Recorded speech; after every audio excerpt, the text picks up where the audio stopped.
Welcome, everyone, to the Horses Now podcast, your go-to source for all things horse racing and training. I'm your host, T. Gridge, and as always, I'm joined by the one and only Kenny McPeek. Kenny, we've got a fun show today. We're going to talk about something that you specialize in, talking about yearlings and yearling selections. How are you, man? I'm doing great. Another beautiful morning here in Saratoga Springs. We have already got 30 horses on and off the track here, and the weather's perfect. Yeah. Listen, it's that time of year, right? To where right before it gets kind of a little bit cooler, it's still some heat. It's that perfect time of year, especially early in the morning when you guys are training, I would assume. One of the reasons we come to Saratoga Springs is because of the weather, because it gives us an opportunity to get a little cooler weather for our horses, and I think it brings them into the fall season in a little bit better shape, because when they're in the wilting heat, then it can be kind of difficult. But this time of year is fantastic. Yeah, I love it. All right, so in this podcast, we're going to talk about yearlings. For our listeners that might be a little bit newer to horse racing, can you explain what a yearling actually is? Well, as some out there, or most out there might know, horses are born on a January 1st. If they're born after January 1st, that would be their birth year. And then whether they're January, February, March, April, May, the window for Northern Hemisphere yearlings begins in the birth, and then 1 year later they're presented at auction. Typically yearling season starts July. We start at Fasig-Tipton in July. Yep. We migrate to Saratoga Springs, New York, and there's the Fasig-Tipton Select Yearling Sale in New York, and then there's also the Fasig-Tipton New York Bred Yearling Sale. Both of these just commenced last week, and then we migrate to Keeneland, which is the September sale, which is the marathon of all sales. Got it. That's almost 4,000 horses being sold. Wow. And then after that, we do the October yearling sale, which is back to Fasig-Tipton. So, and I'm leaving out there's some Texas yearling sales, there's some Louisiana yearling sales, and you could really switch hemispheres, and they do the same thing in Argentina and Brazil, Australia. Magic Millions is an amazing sale, and they also have yearling sales. This week is Arcana in France, okay, and then the Irish sale in late September, and then the Tattersalls sale in Newmarket, England is in October. So for those of us that handle young horses and like pursuing a young horse that hasn't been through racing training, then the yearling sales is a really great place to buy a young horse. What are the key traits you look for in a yearling when you're trying to select a potential future star? Well, the biggest thing is that yearling sales are a bit of a game of failure. You have a percentage of winners that come out of, or percentage of stakes winners that come out of each auction. And the stakes winners are really the key. Those are the kind of horses you're after. You're after whether it's a listed stakes winner, grade 3 winner, grade 2 winner, grade 1 winner is ultimately what you're really after. So we work really hard to try to sort through the horses offered, and then to come up with the quality horses that take us to the high level racing. So, all right. So how do you balance between the importance of a horse's pedigree versus the physical attributes of a horse? Okay, for me, it's physical attributes is the most important part. Over pedigree. Well, over pedigree, yes, because I think that sometimes, the racehorse is a hybrid animal in that the lines could come from anywhere. You have top line sire lines, yep. what I call top line dominant sire lines, and then you have female lines that where the genes come through stronger through the mother and the mother's family. So you have to try to figure out where's the look of this horse coming from. Is it coming from the sire line or the broodmare sire line, or is it coming even down lower? So it's a kind of a bit of a riddle when you're looking at horses. But first and foremost, you want the physical set in front of you. So when we talk about physicals, and I may have touched on one of our other podcasts, that horses are like constellations. Yep. All of us have laid down in the grass and looked at the Big Dipper, or looked up in the sky and you see the Big Dipper and the Little Dipper, and you can see where those stars are located. And it's the same with a racehorse. A racehorse has got points of reference. So when you're looking at a horse, you want to take each point of reference and try to predict. Well, you see the angles, and it's very much geometry and how a horse moves through themselves, the depth of their shoulder, the length of their back, the angles of their hip, even the angles of their pasterns and their feet. All of it matters. Sure. And so you're analyzing what I like to say is a living, breathing, moving piece of art. And when, back to the Big Dipper analogy, if you move one star, you're not going to recognize the Big Dipper in the sky. Right. And it's the same in a racehorse. If the shoulder's too small, then that's not what you're looking for. Or if the hip doesn't set in a certain position, or if the back's too long, or if the legs are too short, or the neck's too long, or the head's too big. So all those kind of things you've got to take into consideration. And look, they come in all shapes and sizes, but there is a pattern to success in a certain type of horse. And it's a beauty in motion type of analysis. And then you have to look at the alignment on a horse, how they move through themselves, how they reach through their hip, how they use their hocks and their stifles. And they need to be able to utilize all of their motion to be able to win a race, because what are we doing out here? We're trying to get a horse to run from point A to point B faster than the other horse. Right. So the more efficient and the more balanced a mover is, then the better chance they've got. The unknown, the hardest part to predict is how much natural speed do they have and how brave are they? Because a good horse can overcome maybe a lack of talent by being tough and desire, but they need natural speed, and either they have it or they don't. And that's one of the things when you're looking at the pedigree on paper, you're going to try to figure out where the speed gene's coming from. Is the sire line fast? Is the broodmare sire, was he fast? You really want to see the best bred horses, I think, are bred speed on the top, stamina on the bottom. Okay. But it can also be inverted the other way around. It's very unpredictable. That's what's most interesting about what we do. All right. So game of failure, riddle, unpredictable. I've heard you say a few of these things. What are the common mistakes people make when selecting yearlings? I think a lot of people put too much emphasis on the front legs. Okay. The front leg, we talked about range of or motion and how they move through themselves. The front legs can be, you can have horses that are turned in, pigeon-toed. You can have horses that are turned out. You can have horses that are offsetting their knees, where you might want a perfectly squared up knee, or you might have a horse that maybe sets a little wide in front, or even narrow. But for me, the front end is the last thing I look at. I'm more worried about balance, shoulder, hip, certainly how the neck sits. But the front legs, if you put all your value on, or a lot of value on the way their front legs move through themselves, you'll miss a horse that has all the other parts in the right places. Interesting. All right. I love that. All right. So, Kenny, what is your approach to introducing a yearling to training? So how do we ensure that they develop the right foundation? Great question. Easy answer. Anybody out there and if you'd like to write this down, I encourage it. Monty Roberts produced a program called Join Up. Okay, Join Up. So if you go on YouTube and punch in Join Up, it's called the Advanced Retreat Method. And Monty Roberts is brilliant horseman. I've never met him personally, but I've utilized his approach to breaking yearlings. It's the kindest, the safest way. You get happy horses that are taught to be broke this way, and it's a poor word, broke.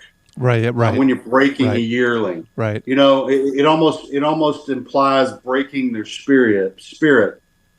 It's you're teaching them to take a bridle and a saddle, and the kinder you are when you're preparing a young horse or you're getting them going, the better. And at our facility in Silverleaf, in Summerfield, Florida, Silverleaf Hills Training Center, we've got round pens. You need a round pen to be able to apply the advanced retreat method.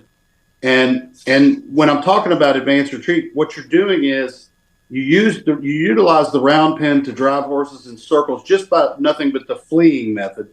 And then when they come to you, they literally will join up.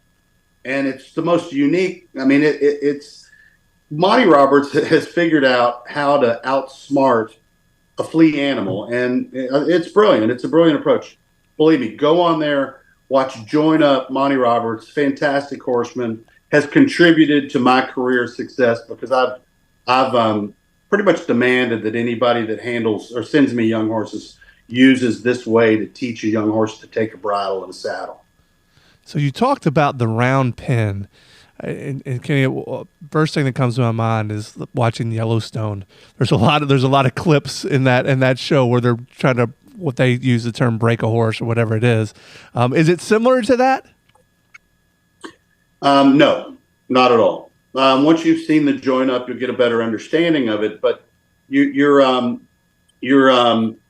excuse me, somebody's trying to come in my office. No worries.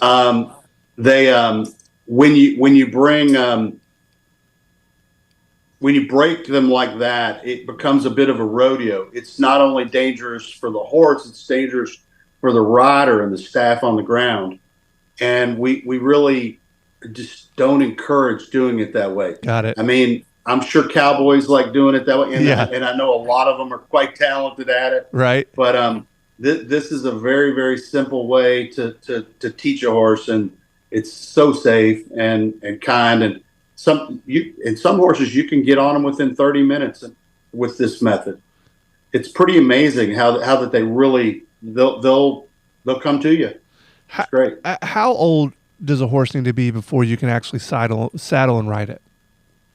I think it's a good idea to break a yearling before they turn 2 and 3 and 4, because the bigger and the stronger they are, the more difficult they are. Makes sense. And they get into their own habits.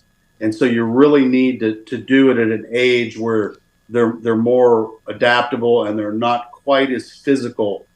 So we start our yearling breaking this time of year. Here we are in August. And I think late breaking a yearling would be, spring of their 2-year-old year. You're way behind schedule. Horses can be taught the what I call the kindergarten period is late in the yearling year, where they're just quietly ridden around and they're taught to go left and right and even backwards. And figure eights are a wonderful thing for a young horse to do. And then you want them to go out there and do what I'd call happy time, where they go out with other horses and they get ridden around and petted on, and it's a real relaxing way to get going. And then they start enjoying being ridden. Gotcha. Okay. They look forward to it. Yes. So, all right, let's say you have a very a yearling that's got a ton of promise. How do you manage those expectations with a young horse? Again, particularly with those that show just a lot of early potential. Well, we look at all of them as a ton of promise, because you really don't know where the top horse is coming from sometimes. I mean, it's not always the most expensive yearling you bought, and it's not always the best bred one. And you have to treat them all as individuals. And it's not any different than students in a class that, you're going to get, somebody that's supposed to be head of the class, but then you've got another student that just tries harder and focuses more and might be, different backgrounds. So you really have to treat them all as equals in the beginning. And then our program is really a simple one. I like to keep it simple. I think horses want repetition. I think they like routine. I think they like to be fed the same time of day. I think they like to be ridden approximately the same time of day by the same person every time. Mm-hmm. So if you get into a pattern of something they can expect, so that they know what to expect, and I think they do a lot better. But as groups, when you put horses together, you are able to analyze which horse handled things better and easier. And even a light gallop, you can see which horse does it easier and which horse struggles. And that's part of the trainer's job is to be able to analyze those kind of things when a horse is developing over the course of time. Okay, so that makes sense. So kind of when you're handling some of that, what are some of the common challenges you face when working with a yearling? Sometimes you get bulky yearlings. Sometimes you get horses that are difficult. And then you've got to probably think about who's riding this horse, who gets along with this horse best. Some horses get into a habit of they don't want to go a certain direction, or they might need a set of blinkers to keep them focused in the beginning. It's in the course of my career, I've had some horses that were what I'd call very headstrong. Okay, like a horse I've had in the last few years, Smile Happy, who ran in the Kentucky Derby, one of the most talented horses I ever had, but yet he was a challenge to train every day. He wanted to do what he wanted to do when he wanted to do it. Yep. And he was big enough, strong enough, and fast enough to he won a lot of those arguments. So at some point in time we said, okay, what do you want to do? So in a way, that was one of those horses that I think he trained me as much as I trained him. Kenny, how do you decide when a yearling is ready to transition basically from the basic training to more intense preparations for racing? So after you get through the breaking period, which is typically fall of their yearling year, we typically give a young horse 30 days, 45 days just to do nothing but grow, turnout time, give them a little growth spurt following the light riding of breaking. And then after that, we start, usually after the 1st of January, we will start taking them out in groups.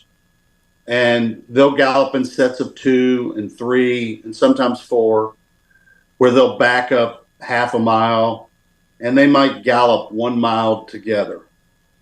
And then you alternate. You'll do colts against colts and fillies with fillies, and then you'll start seeing, well, this colt's really doing things easy, and you start matching horses according to who does things easy and who's struggling, and then you start seeing them as they get stronger and their hindquarters start getting stronger. They get more wind and they're able to really handle things. At that point, we'll say, maybe within 60 days after we began, we'll say, okay, let's let these pair run down the lane together, and they'll work 1/8 of a mile. Okay. And then we'll pay attention to how quickly they went from the 8th pole to the wire, and then even on the gallop out, because the gallop out's going to tell you which one did it easiest. And then you progress. Typically, you do that 1 day a week, maybe Fridays and Saturdays is my preference. And then you start seeing, well, this colt's a little bit better than that one. Let's match him with another. And then you start getting an idea. By spring, we're going, okay, this is a really nice horse. The best horse that I ever saw that came around as a turn 2 was Curlin. Mm. Curlin, by March of his 2-year-old year, would have outrun most older horses. He was so talented, so naturally fit, so naturally muscular. Right. I remember we worked him his first 1/4 of a mile, and he outworked 2 horses over 10 lengths. Oh, wow. And you just sit there and, oh, wow, that's a really nice horse. And so Dominic Brennan and I, of course, I bought Curlin, and Dominic prepped him, but that horse was from the beginning just a natural talent. And that's what happens is you get a group and you start seeing the naturally talented young horses. Kenny, I'm hearing you talk about all these different ways to train a horse, all these different philosophies, running colts with colts, fillies with fillies. Obviously, you've learned a lot of that kind of over your years from other trainers. Has there been anything that you've kind of come up with on your own that's kind of been a way to train these horses or a way to train these yearlings that you're pretty proud of because it's kind of your own system?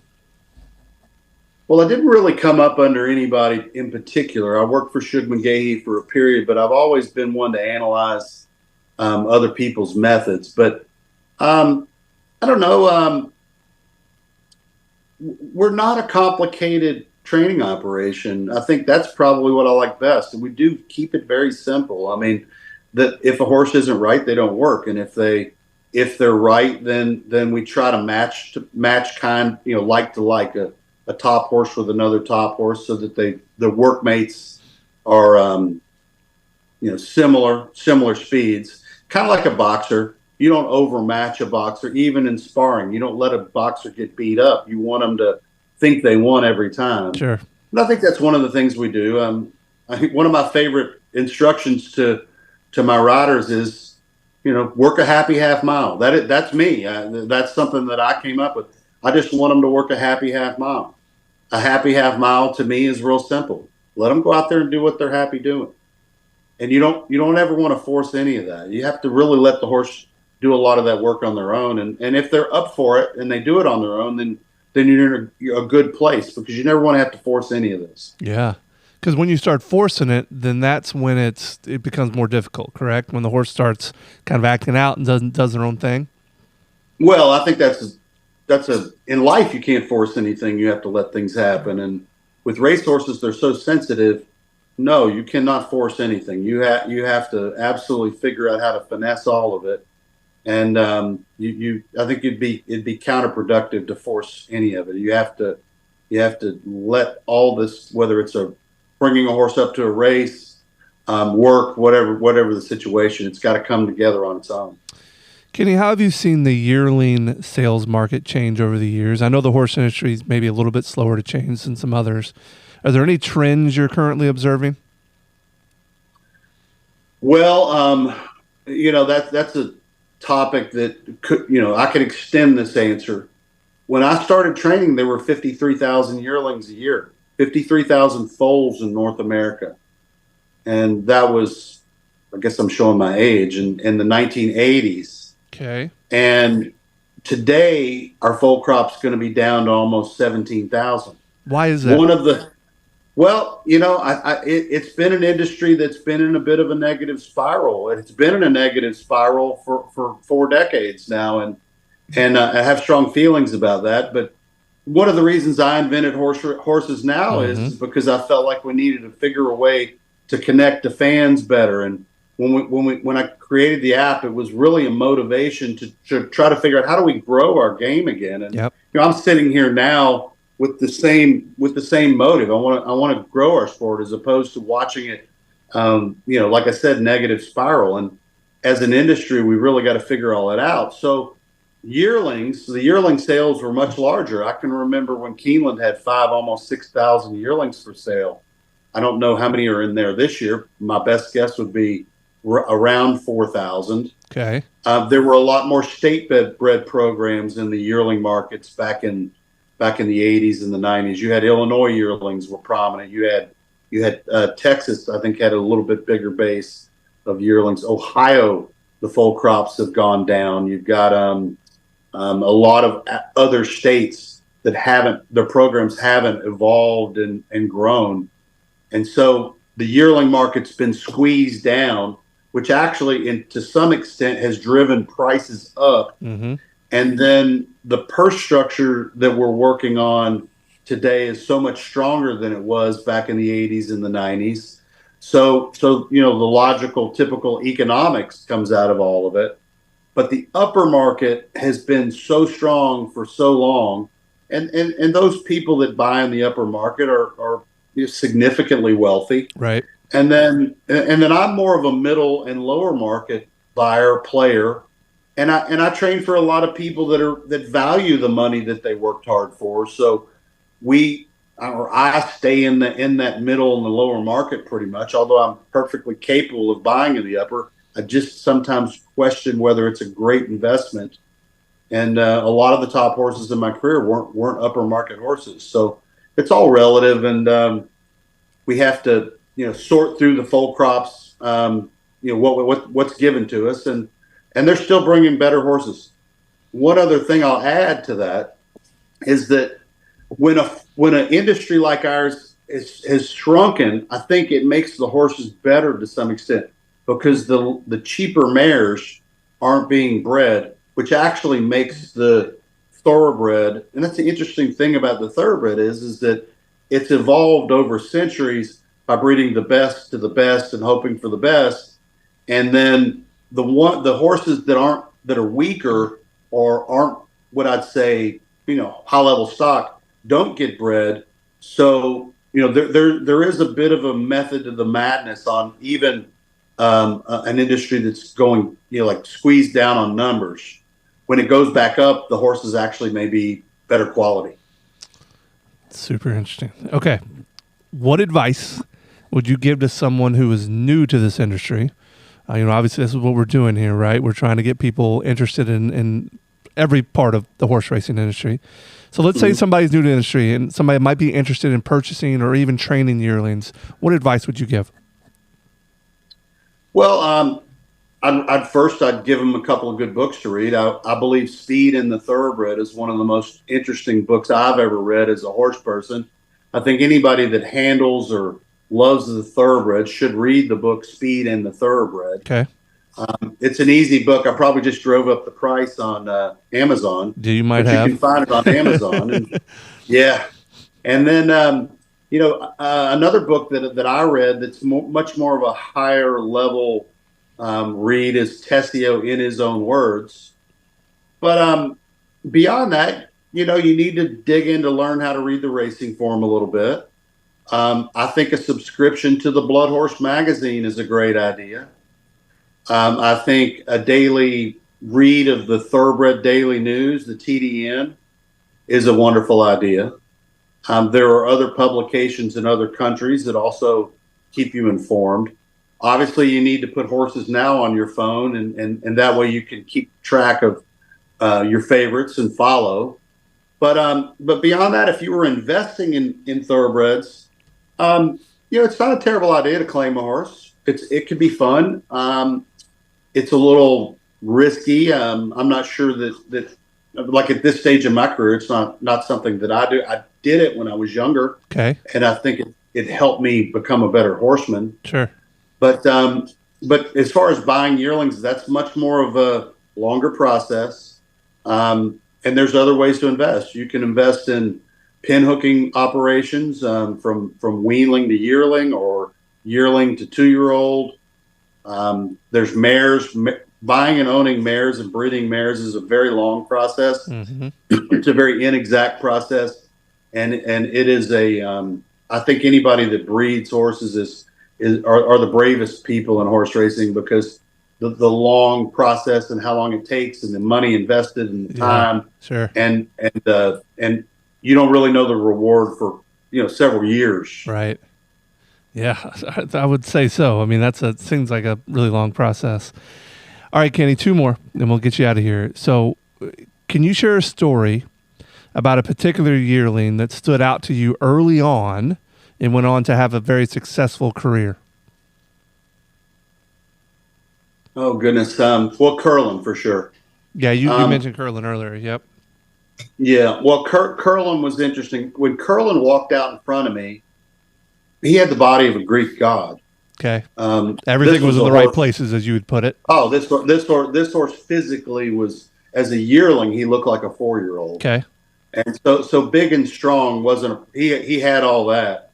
He had a vet issue when he was a yearling, where he had what they call an OCD, which is osteochondrosis of an ankle, which means that his left front ankle had a development issue. And it wasn't fully developed, and it was hard to explain to the novice. But horses get these little divots in the bone, and what happens is the cartilage isn't thick enough, and when the cartilage isn't thick enough, then it causes a lot of wear and tear on that joint. So he, as a young horse, had this OCD, but he was so physical from the beginning that you almost said, "How can this horse not win?" And then I actually bought him on my own ticket and offered him to 6 different people till somebody finally took him. Wow. And he was just a beast. And I didn't train the horse through a series of events, but that horse was amazing. Interesting. All right, last one, Kenny. Looking back at your career, what have been some of the most important lessons you've learned from working with yearlings? More than anything, patience. Every young horse that ever comes into our stable is a learning process. So you learn which horses end up being turf horses and which ones end up being sprinters or routers. And so when you buy a horse, you're able to, I guess you could say, play through that whole process to learn what works and what doesn't work. And I can remember a whole list of horses that, well, what has changed with me is that I can remember buying some inexpensive yearlings, and then we were what I would call aggressive, getting them ready for Keeneland in the spring. Yep.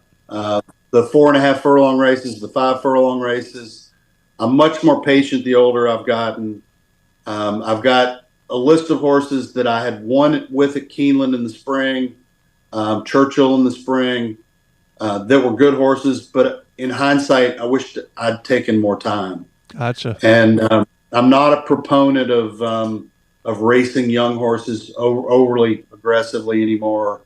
In South America, they're not allowed to race until the middle of their 2-year-old year, which down there would be January 1st. But I think for us, that would be July 1st. Okay. And I think that's something that I think the industry ought to consider. I myself don't run very many. I think I ran one horse before the 1st of July this year. And there are those that are brilliant at it. I mean, I don't want to take away Wesley Ward's business. He's brilliant at it. Right. But you really want to see a horse last a while. You want them to race at not only 2, but 3 and 4 and 5 and 6 and 7. And I think I have the luxury of clients that have the budget and the time and the patience and the class to say, take your time, whatever you think. And I think that's definitely the difference between a younger version of me as a trainer. Kenny, anything else you want to add before we get out of here? Nope. Everybody get prepared to wear pink on Travers Day, and Torpedo Anna's doing fantastic. We're all really excited. This is one of the premier races in the world, August 24th. I'm not sure what post time will be. Best guess 6 o'clock, and hopefully she runs a big race. But we're excited here. It's been a wonderful summer up to now. And I appreciate everybody watching, and I'll see you at the races. Thank you so much, Kenny. And if you haven't downloaded the Horses Now podcast, if you have not downloaded the Horses Now app just yet, we have links attached to the podcast. So please go and do so. You will not be sorry. So whether you're a seasoned racing enthusiast or new to the sport of horse racing, our podcast and our app Horses Now is for you. Thank you for listening. We'll be back next week.